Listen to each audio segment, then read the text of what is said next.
काय झालं, सगळी तरुण मंडळी आणि तरुण मंडळी असताना सगळ्यांनी एक लग्न ठरलं आणि लग्न ठरल्यानंतर लग्नाला जायचं पण म्हाताऱ्याला न्यायचं नाही. ते म्हणले का म्हातारा बँडवर नाचू देत नाही, त्याच्याकरता म्हातारा माणूस सोबत न्यायचा नाही. पण एक म्हातारा इतकं खटाळ होतं महाराज, त्याला ती बुंदी खायला सवय होती. ते म्हातारं एका जणाला म्हणलं मी कोणाला काही सांगणार नाही, तू कोणाला सांगू नको, मला डिग्गीत टाकून घे. मी लग्न लावायला येते, तुम्ही दिवसभर बंद झाला, माझं काहीच म्हणणं नाही, पण मला घेऊन चाला. ते खाण्याच्या आशेने गेलं, ते खाण्याच्या आशेने गेलं. गेल्यानंतर लग्न लागलं.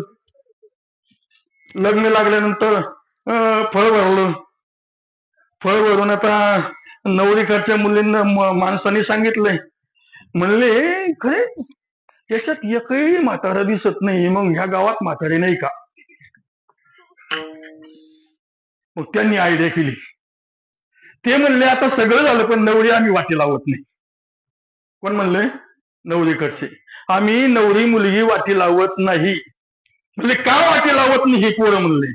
ते म्हणले आम्ही नवरीला 2 एकर जमीन दिली, ती 2 एकर जमीन तुम्ही घेऊन जात असेल तर आम्ही तिला वाटी लावू. काय कळलं? जी 2 एकर जमीन आणून दिलेली मुलीला, ती तुम्ही तुमच्या सोबत जमीन घेऊन जात असेल तर आम्ही काय करू, मुलीला वाटी लावू, नाही तर मुलीला वाटी लावत नाही. हे आपसात चर्चा करायला लागले. तरी आता कसं करतो, लग्न तर लागलं पण मुलगी नाही पाठवत ना, जमीन कशी नेता येईल? त्याच्याकरता म्हणले एखादा म्हातारा एक मुलं आहे आपल्या म्हातारा आहे, डिग्गीत आहे, ते म्हणले त्याला बोलवून तर डिग्गीतल्या म्हाताऱ्याकडे गेले. ते म्हणले बाबा असं असं घडलंय तिथं. ते म्हणले पोरगीच वाटी लावून येते. म्हणले काहून? ते म्हणले 2 एकर जमीन आम्ही तिला देत, जमीन बी घेऊन जा, मुलगी बी घेऊन जा.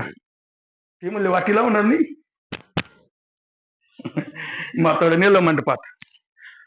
मग म्हणले जमीन घेऊन जा तरच मुलगी पाठवल्या जाईल.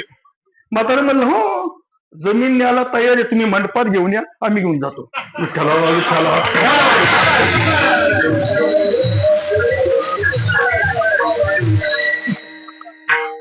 त्याच्याकरता म्हातारी पाहिजे भाऊ.